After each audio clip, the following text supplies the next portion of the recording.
बज के 50 मिनट लगभग हो गई, 4 बज के लगभग 50 मिनट। डिस्क्लेमर देखते हैं। और आप सोच रहे होंगे ये दूसरा वीडियो क्यों लेके आया, तो दूसरा वीडियो एक टेक्निकल पैटर्न है जो मैं दिखाना चाहूँगा। आपको नॉलेज भी बढ़ेगी और आपको समझ में भी आएगा इस पैटर्न का क्या यूज़ होता है। तो सबसे पहले डिस्क्लेमर आप लोग देख लीजिए, फिर हम लोग उस पैटर्न के बारे में डिस्कस करेंगे, जो कि एक अच्छा खासा बियरिश पैटर्न होता है जो कि निफ्टी में बन रहा है। तो मेरा फ़र्ज लगा मुझे बताना चाहिए। तो चलिए, इस पैटर्न का नाम होता है, इस पैटर्न का जो नाम होता है, चलिए मैं इसको सेव भी कर डालता हूँ, राइजिंग वेज।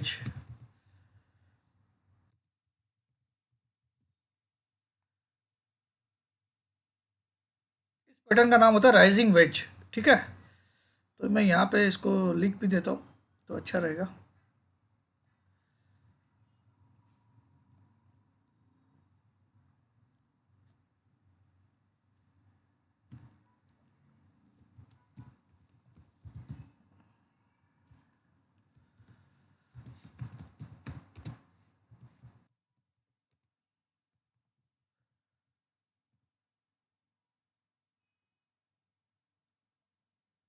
तो राइजिंग वेज पैटर्न है ये। अब इसके बारे में थोड़ा सा हम पहले जानकारी लेते हैं, ये होता क्या है। ठीक है, दूसरा यहाँ पे दो राइजिंग वेज पैटर्न बन रहा है। अगर मैं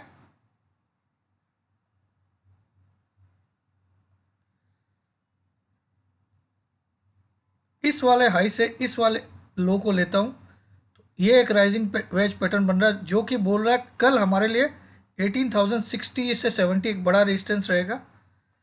ठीक है, और जैसे ही अगर मार्केट इस लेवल को तोड़ देगा आने वाले दिनों में, अब ये लेवल क्या आएगा, ओके देखिए ये एक वेज बन गया। यहाँ ये जो 17,640 था हाई, 17,639 से 16,410, यहाँ पे इस हाई से ये वाला हाई ऊपर हो गया, करेक्ट, और इस वाले हाई से आज वाला हाई ऊपर हो गया। तो ये क्या हो गया, हायर हाइस। इस वाले हाई से 17,639 से ये वाला हाई ऊपर हो गया, ये हाई, और इससे और ये सारे इस वाले लो से ये लो ऊपर हो गया, ये सारे लोज ऊपर हो रहे हैं। ठीक है, तो ये बन गया राइजिंग वेज एक। दूसरा राइजिंग वेज में मैं इस वाले हाई से पकड़ा हूँ, तो इसमें बता रहा है कि ये भी पॉइंट रेजिस्टेंस के हो गए, तो 18,300 वगैरह भी रेजिस्टेंस होगा। तो इसको मैं क्लियर कर दिया।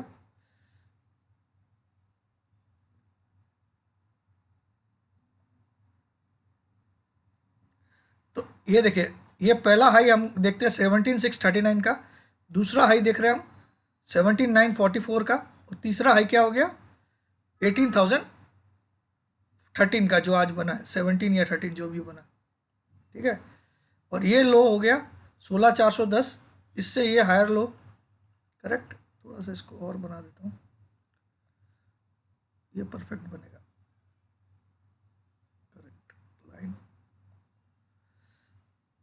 ये 16,410, इसके बाद वाला लोअर लो हो गया 16,833, और उसके बाद आप देखिए हर एक लो पिछले लो से ऊपर बन रहा है।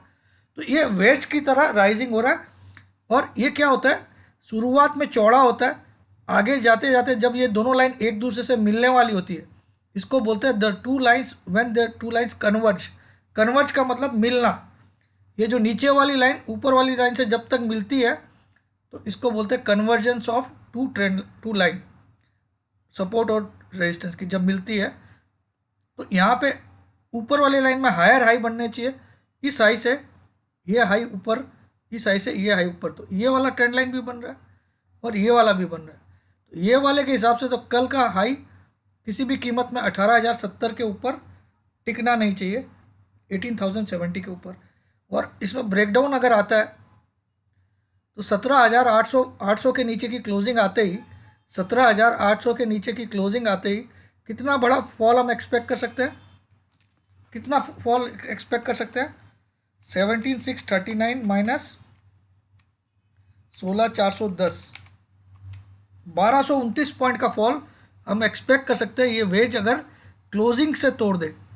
सपोज 17,780 के नीचे क्लोज आ जाती है, या फिर उसके अगले दिन 17,903 के नीचे क्लोज आ जाती है, क्योंकि ये लाइन मिलने से पहले ही ब्रेकडाउन आना जरूरी होता है।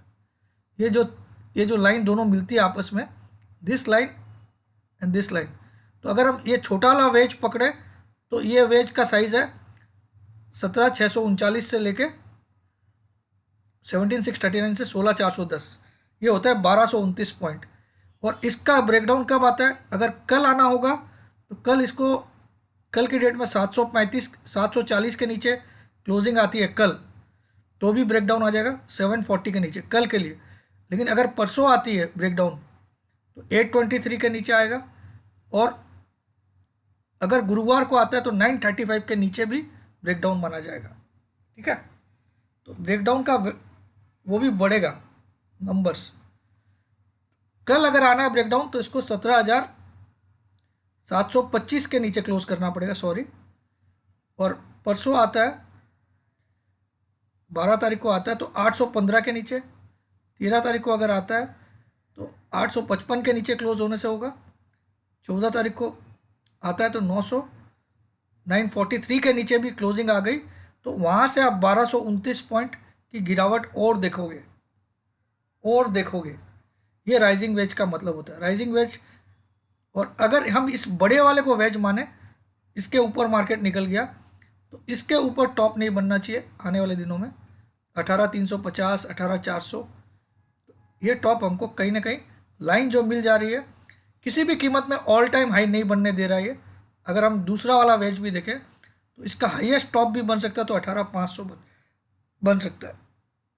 पहले वाले वेज का तो हाईएस्ट टॉप अगर बनना चाहे तो 18,100 कितना 135, जो मैंने आज रेजिस्टेंस भी बोला आपको, मैक्सिमम टॉप 18,135 का दिख रहा है। ठीक है, इसमें ब्रेकडाउन कल अगर आता है। अब ये वेज होता क्या है, देखिए इसके बारे में हम पढ़ते हैं पहले।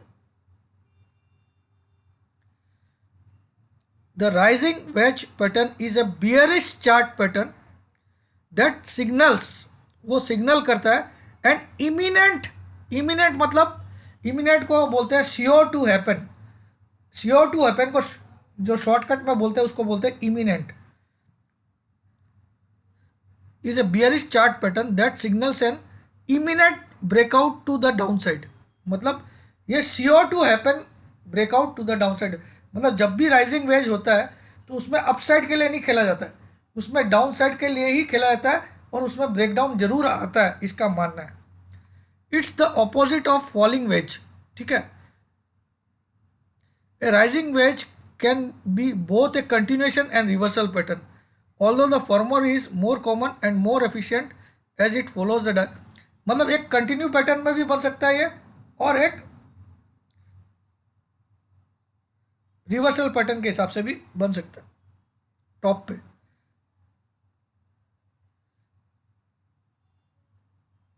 The rising wedge consist of two converging trend lines.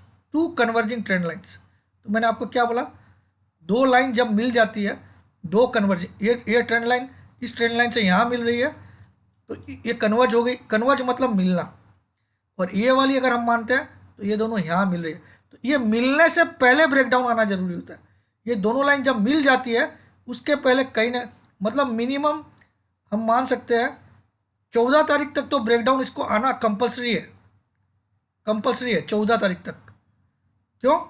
14 तारीख का ब्रेकडाउन अगर आता है तो 17,990 के नीचे की भी क्लोजिंग आपके लिए ब्रेकडाउन माना जाएगा, 17,990 के नीचे भी।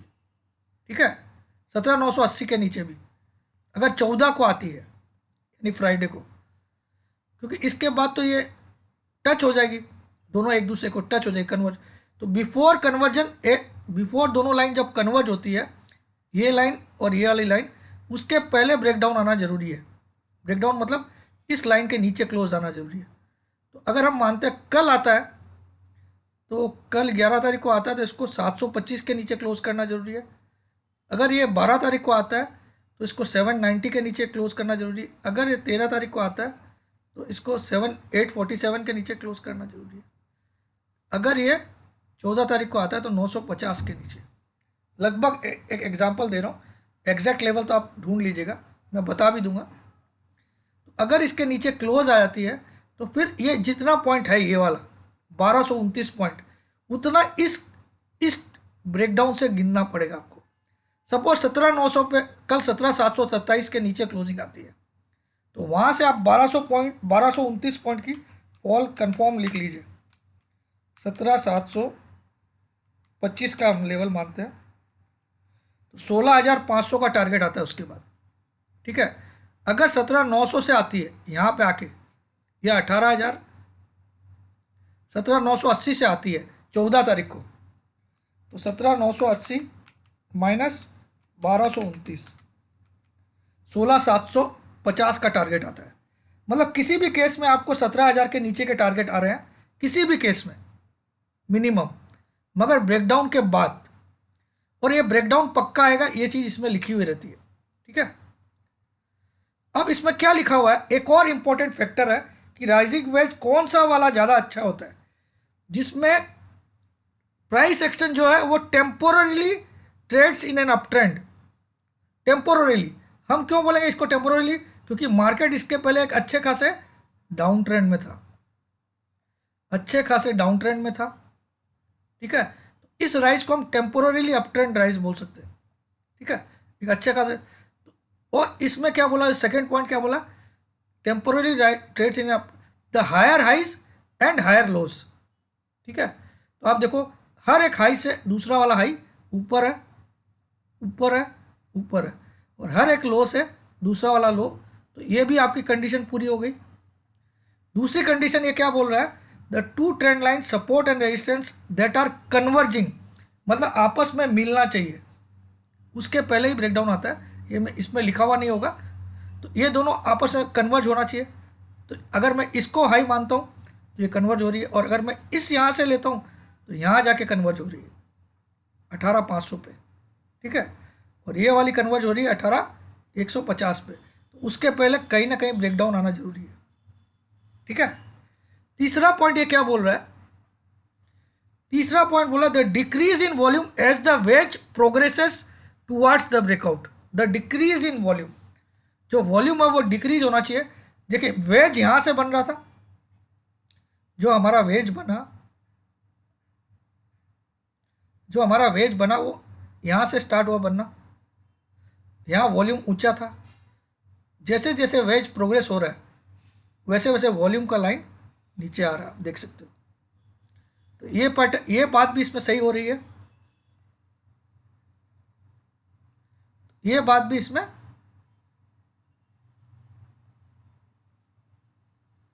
सही हो गई।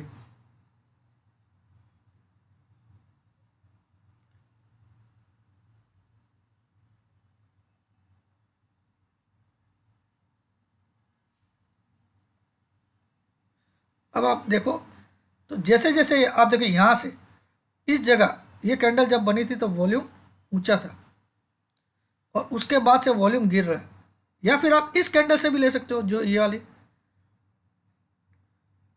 यहाँ के बाद भी ट्रेंड नीचे आ रहा, तो हमको ये वाला ज़्यादा बेटर लग रहा है। यहाँ से ट्रेंड भी आप देखो नीचे की तरफ आ रहा है, वॉल्यूम गिर गया पिछले कुछ दिनों में, जब से ये राइजिंग पैटर्न बन रहा है। उसका एक और कारण है कि एफआईज भी गायब हो गए थे, लेकिन आप सारे कंडीशन मैच हो रहे हैं, तो मार्केट किसी भी हद में 17,000 के नीचे तो जाने का दावा कर रहा है।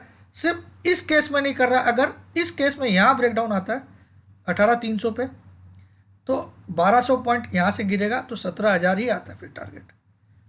अगर ये वाला वेज काम करेगा और ये वाला नहीं करता है तो 18,300 वाले दिन ब्रेकआउट आएगा, ब्रेकडाउन आएगा, ये मुझे लगता है। और अगर कल से ही आना है तो कल इसको 725 के नीचे की क्लोजिंग देनी पड़ेगी। कल अगर 725 के नीचे क्लोज करता है तो बुल्स सावधान हो जाइएगा, बियर्स नहीं। ठीक है, और अगर परसों के दिन आता है तो 17,800 840 के नीचे या 823 के नीचे, थोड़ा थोड़ा फिगर में फर्क आएगा, मतलब इस लाइन के नीचे जब भी क्लोजिंग आ जाएगी, ये जो लाइन बनी है, तो समझ जाना ब्रेकडाउन आ गया। तो मैंने आपको राइजिंग वेज आशा करता हूँ अच्छे से समझाया। तो मार्केट में मंदी वाले घबराए नहीं, लेकिन कोशिश करिए मंथ एंड का पुट या फिर फरवरी एंड का पुट, ये जो वीकली वीकली में मत फंसिए, ठीक है। तो ये दोनों वेज बन रही है, एक वेज ये बन रहा है, अगर मैं इसको टॉप मानूँ तो यहाँ पे भी हायर टॉप्स बन रहे हैं, इस टॉप से ये वाला हाई और हायर लोस, जो कि इसमें लिखा हुआ है higher highs and higher lows, correct. तो आशा करता हूँ ये वीडियो आपको अच्छा लगेगा और आप लाइक्स के बटन दबाने में कंजूसी नहीं करोगे। मैंने अपनी मेहनत से आपको समझाने की कोशिश की, और अभी भी बियर्स का पलड़ा जो है, जो तराजू है वो बियर्स की तरफ ही झुक रहा है, ना कि बुल्स की तरफ, जबकि हम 18,000 के ऊपर भी आ गए। तो जय जिनेंद्र, जय भोलेनाथ।